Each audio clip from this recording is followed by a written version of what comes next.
Hello everybody, how are you? I hope you all are doing great. So let's start our today's topic. Today's topic is future perfect continuous. तो आज हम future perfect continuous explain करने वाले हैं, लेकिन उससे पहले मैं आप लोग को ये बता दूं फ्यूचर परफेक्ट कंटिन्यूस में वर्ब की फोर्थ फॉर्म मेन वर्ब होती है, तो इसको कैसे पहचानेंगे। इसके लिए हम थोड़ा सा फ्लैशबैक में जाते हैं और हम देखते हैं कि जो प्रेजेंट परफेक्ट कंटिन्यूस है उसकी हेल्पिंग वर्ब होती है has have been plus verb की fourth form. Past continuous past perfect continuous है उसकी हेल्पिंग वर्ब होती है हैड बीन प्लस वर्ब की फोर्थ फॉर्म। और फ्यूचर परफेक्ट कंटिन्यूस की होती है विल हैव बीन वर्ब की फोर्थ फॉर्म। तो प्रेजेंट में been has have been plus verb की fourth form, had been plus verb की fourth form and will have been plus verb की fourth form. Okay, so let's start future perfect continuous tense. इसका affirmative का जो structure है वो है subject, will have, been, V four object, since for time. Negative में subject, will not have been, V four object, since for then time. इसमें since for भी लगता है परफेक्ट कंटिन्यूस, चाहे वो प्रेजेंट का हो, पास्ट का हो, फ्यूचर का हो, लास्ट में ऑब्जेक्ट के बाद सिंस फॉर लगेगा, फिर उसके बाद टाइम लगेगा। टाइम आपको बताना है कि मैं इतने दिन से ये काम कर रहा हूँ या कर रहा था या कर रहा हूँगा, जो भी है। ओके, सो अब आते हैं इंटेरोगेटिव में। इंटेरोगेटिव में सबसे पहले आएगा will, subject, have been, V four object, since for then time. अब आते हैं डब्ल्यू एच इंटेरोगेटिव निगेटिव में। Will, subject, not, have been, V four object, since for time. अब आते हैं डब्ल्यू एच में।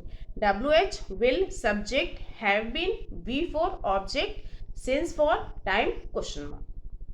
अब हम आते हैं क्वेश्चन मार्क, हम इंटेरोगेटिव से लेकर डब्ल्यू एच निगेटिव तक जितने भी स्ट्रक्चर बनाते हैं उन सबके पीछे क्वेश्चन मार्क लगता है। ओके, अगर मैं भूल जा रही हूँ तो remember. So let's start W H negative. W H negative में W H will, subject, not, have been, V four object, since for time, question mark. Okay, so अब let's start the example.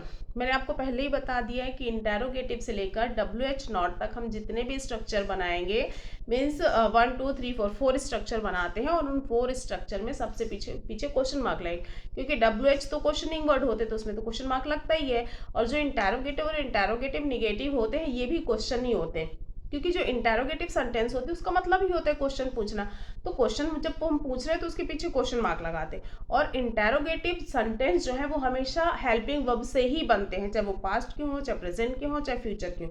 Helping verb से start होंगे और last में उसमें question mark लगेगा। Okay, और W H word का तो हमें पता ही है, कोई भी सेंटेंस अगर डब्ल्यू एच वर्ड से शुरू हो रहे हैं, डब्ल्यू एच मतलब why, where, whose, which, how, how many, how much, so ये सारे डब्ल्यू एच वर्ड हैं जिसका मतलब होता है क्वेश्चन पूछना। तो इसके पीछे भी हम क्वेश्चन मार्क लगाते ही लगाते हैं। Okay, so let's start our sentences. Sita and Geeta will have been singing a song for few months. Sita और गीता कुछ महीने से गाना सीख रही होंगी। यहाँ पे भी जो है रही होंगी, रहा होगा, ऐसा इस तरह का हिंदी का सेंस आता है। Okay, Sita and Gita will not have been singing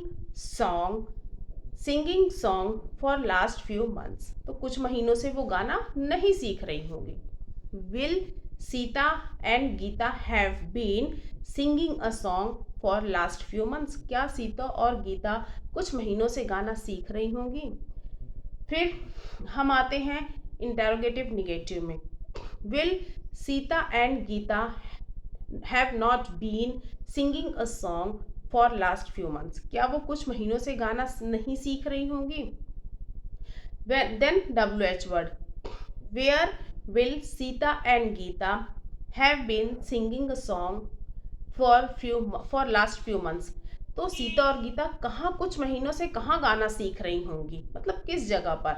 आप कहाँ की जगह किस जगह भी यूज कर सकते हैं। Like next question, in which place और in which place Sita and Gita will in which place will Sita and Gita have not been singing a song for last few months, तो वो कहाँ तो कुछ महीनों से सीता और गीता कहाँ गाना नहीं सीख रही होंगी, मतलब किस जगह पे गाना नहीं सीख रही होंगी। तो ये थी Hindi meaning. Okay, so let me know in the comment box if you know more about the tenses or any other grammar topic, and if you like to practice with me translation or spoken English and any grammar topic, so please let me in the comments box. So bye bye, thank you.